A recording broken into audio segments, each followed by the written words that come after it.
Bonjour à tous, donc on continue toujours avec notre série de vidéos sur des révisions de domaine de définition.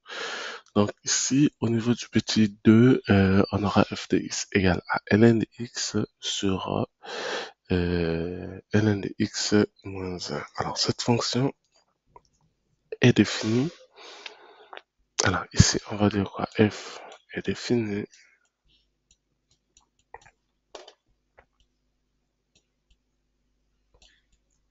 non, est définie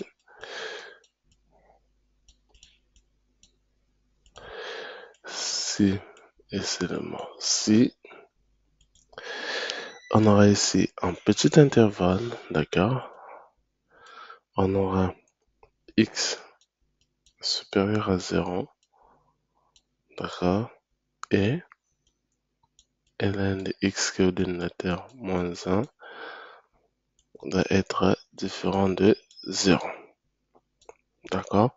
Nous, la condition à étudier, c'est celle-là, ok, c'est très important, tout en sachant que x doit être différent de supérieur à 0, d'accord. Donc ici, on aura quoi? On a donc la deuxième condition, on a ln de x moins 1 différent de 0. D'accord? Ceci entraînerait quoi? Que ln de x sera donc différent de 1. Ok? Or, on sait très bien que 1 n'est autre que ln de e.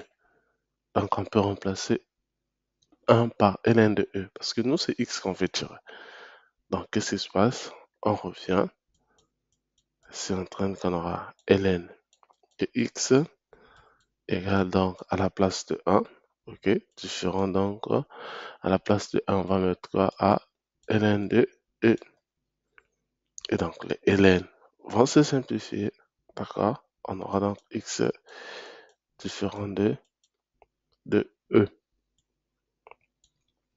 D'accord? Et donc, on revient ici. On revient ici. Parfait. Et voici notre graphe. On connaît la valeur de e. Là, nous avons plus l'infini. Nous avons moins l'infini ici. Nous avons 0.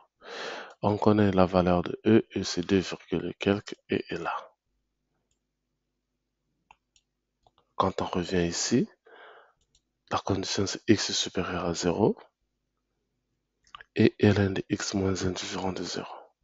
Et donc, on va se retrouver avec deux conditions, entre guillemets, la condition où x est supérieur à 0 et x, la deuxième condition c'est quoi? X différent de e. On est bien d'accord. Donc ici, au niveau du graphe, comme x est supérieur à 0, ben, la partie inférieure déjà de 0, on va simplifier. D'accord? Donc notre EF, ça c'est la première partie. Et voici la deuxième partie. Donc on va donc ici de 0 à E, union de E à plus l'infini. Donc ici, une fois de plus, nous nous retrouvons avec notre ensemble de définitions.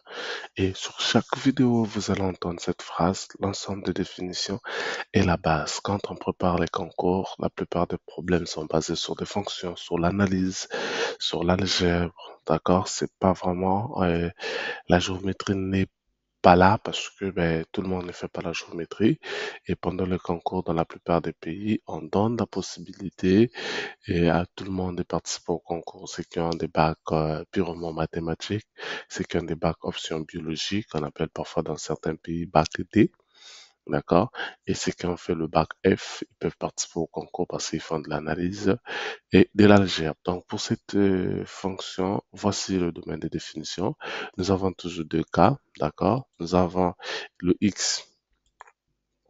qui doit être différent de zéro et le dénominateur qui doit être supérieur à zéro, autant pour moi, et le dénominateur est toujours différent de zéro. Et donc, on définit l'ensemble de définitions et voici la solution trouvée. Merci à tous d'avoir suivi la vidéo et partagez, commentez et surtout, n'oubliez pas de poser des questions.